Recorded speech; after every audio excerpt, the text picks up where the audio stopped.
Quand je fais des audits de site e-commerce et que j'arrive sur les pages, en général, je vois toujours trop de marques qui n'ont pas d'ADN. C'est-à-dire, ils n'ont pas de ton de marque, ils n'ont pas de style qui leur est propre. Et si on enlève le logo de leur produit, on ne reconnaît pas leur marque. Et ça, c'est ultra important d'avoir un bon ADN. Ça permet d'avoir une meilleure mémorisation de votre marque et surtout de sortir du lot. Parce que même si vous avez un bon produit, si vous ne sortez pas du lot par rapport à votre ambition, par rapport à vos valeurs et par rapport à votre image que vous donnez avec la marque, vous n'allez jamais y arriver. C'est pour ça que l'identité de marque, et je le dirai jamais assez, est ultra important. Et pour avoir une bonne identité de marque, il faut commencer par définir les fondations de votre marque. Avec la personnalité, donc c'est-à-dire est-ce que vous êtes sérieux, ludique, moderne, traditionnel, premium ou accessible, avec les valeurs et missions, et ça je le dirai jamais assez, vraiment ayez des valeurs et des missions. Faut mettre en avant la mission, qu'est-ce que vous voulez, comment vous voulez changer le monde, les valeurs que vous incarnez, c'est-à-dire il faut vraiment incarner vos convictions dans chaque produit. Ça va aussi par le storytelling, c'est pour ça, si vous avez la possibilité, mettez en avant votre personal branding. Et il faut vraiment avoir une voix et surtout un ton de marque. Comment vous allez parler à vos clients par message, dans vos emails, sur WhatsApp. Est-ce que vous allez être formel, conversationnel, humoristique? Est-ce que vous allez être joyeux? Enfin joyeux, faut toujours être joyeux, hein, mais vous comprenez. Le but c'est d'avoir un ton de marque, de s'y tenir et de parler de la même façon partout. Sur Instagram, sur Facebook, Pinterest, sur vos réseaux sociaux, tous les réseaux sociaux, sur votre site internet. Bref, vous avez compris, mais choisissez un ton et tenez ce ton de marque partout. Le guide de style, ça, il faut absolument en avoir un. Même pour nos clients, surtout, c'est des marques qui font quand même un chiffre d'affaires qui est assez important et pourtant, ils n'ont pas de guide de style. Le guide de style, ça va permettre, quand vous travaillez avec un indépendant, une agence ou n'importe qui, de leur faire respecter plus facilement les codes couleurs, les typos, les logos et surtout les éléments visuels propres à votre marque. Ça va permettre surtout d'avoir une cohérence entre tous les canaux de communication. Ensuite, on va passer au principe du design. Il faut absolument avoir des principes sur votre design pour toujours avoir une cohérence et ça passe par les palettes de couleurs, les matériaux, la typographie et le placement de votre logo.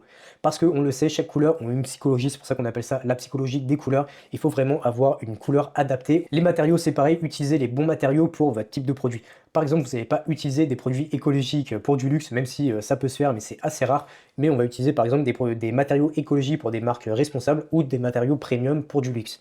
Les typographies, il faut absolument avoir les mêmes typographies partout. Je vois trop de marques qui ont des typographies différentes entre Instagram, Facebook, sur leur site internet et les emails. Choisissez une à deux typographies et mettez ces typographies absolument partout. Ça va permettre même inconsciemment de reconnaître votre marque par rapport à votre typographie. Pour le placement du logo, il faut un placement qui soit visible, durable et sans surcharge du design. Durable parce que laissez vos logos au même endroit tout le temps. Évitez de changer de place votre logo absolument partout, sinon vous allez perdre le client. Visible, il faut qu'il soit bien placé. Visible, il faut qu'il ressort bien sûr sur le site, mais il faut éviter de mettre des logos absolument partout. Le temps des logos, les gros logos Gucci sur tous les produits, 10 logos par produit, c'est terminé. Donc placez-le bien au bon endroit, laissez-le là, et surtout, la mémorisation va se faire dans le temps, dans la tête du client. Et ensuite, il n'y a pas d'ADN de votre marque sans bon produit. Et pour sélectionner vos produits et surtout les tester, il y a plusieurs façons de faire, mais il y a toujours 4 piliers principaux. On a utile, haute qualité, unique et aligné avec la marque. Si votre produit n'est pas utile ou n'est pas de bonne qualité ou il n'est pas unique et surtout pas aligné avec la marque, vous avez très peu de chances d'avoir une mémorisation et de le vendre. Le test du sans logo, alors ça c'est tout bête mais personne ne le met en place, il faut absolument que votre produit soit reconnaissable et qu'on associe votre marque à votre produit sans le logo. Parce que vous allez voir que toutes les grandes marques et surtout les marques de luxe, ils ont beaucoup de facilité à faire ça. Quand on voit leur produit, on sait directement quelle marque est associée à ce produit sans logo. En général, les marques de luxe n'affichent pas leur logo sur les produits. C'est pour ça, il faut reconnaître votre marque sur votre produit sans le logo. En 3, et ça peu de e-commerce le mettent en place, c'est la résolution de vrais problèmes. Si votre produit ne résout pas un problème, vous avez vraiment aucune chance de vendre votre produit. Et surtout, visez une bonne durée de vie. Parce que si vous vendez des produits avec une durée de vie qui est limitée, vous allez voir que les avis négatifs vont affluer très rapidement.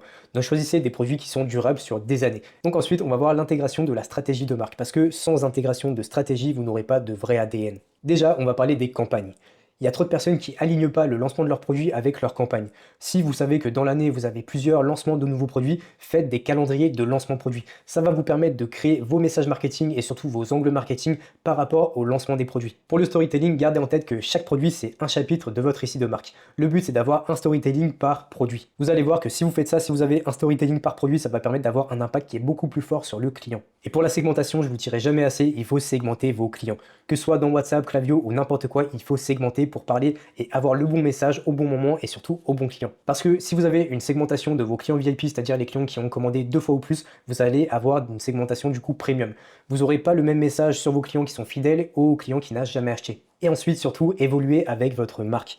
Je vois trop de personnes qui font une stratégie, qui la gardent pendant des années et au final, ils me disent Gauthier, je comprends pas, je fais cette stratégie-là il y a 2 ans, ça fonctionnait, maintenant ça fonctionne plus. Faut bien retenir que ce qui fonctionne pour une startup ne convient pas forcément à une entreprise qui est bien établie. Pareil, que ce soit dans le temps ou si vous copiez la stratégie d'une petite startup alors que vous faites de l'argent ou inversement, bah forcément ça ne va pas fonctionner. Bon, je vous entends déjà me dire, ok c'est bien beau Gauthier tout ça, mais comment je fais pour évoluer avec ma marque sans me tromper de direction? Bah vous allez voir, c'est plus simple que on le pense. Le but, c'est de tester petit, de mesurer tout et d'itérer rapidement. Le but d'un bon test et surtout d'une belle exécution, c'est toujours de tester chaque chose sur 50 à 100 personnes. Parce que 50 à 100 personnes, c'est assez facile pour tester ça. Ça ne demande pas beaucoup de clients. Donc faites-le sur 50 à 100 personnes. Ensuite, vous allez essayer d'avoir un vrai feedback client. Le but, ça va être de les appeler, d'envoyer des messages ou de leur envoyer des questionnaires par mail pour savoir vraiment ce qu'eux aiment, ce qui ne fonctionne pas ou surtout ce qu'ils n'aiment pas. Parce que ce qu'ils n'aiment pas est encore plus important de savoir ce qu'eux aiment. Comme ça, vous allez vraiment savoir ce qu'il faut améliorer. L'unboxing mémorable, ça, pour moi, c'est l'une des choses les plus importantes et les plus sous-cotées du monde.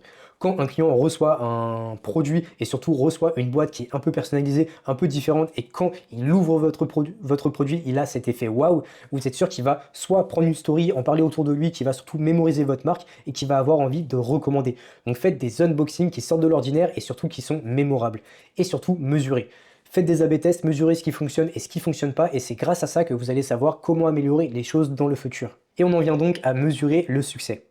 Pour mesurer le succès, il y a plein de façons. Moi, je vais vous donner 4 façons que j'aime bien. On a le test de reconnaissance. Ce qu'il faut vous demander, c'est est-ce que votre audience s'identifie dans votre marque? Si ce n'est pas le cas, ça veut dire que votre ADN n'est pas assez forte et que surtout, ils ne se reconnaissent pas. Donc, il faut encore travailler sur ça.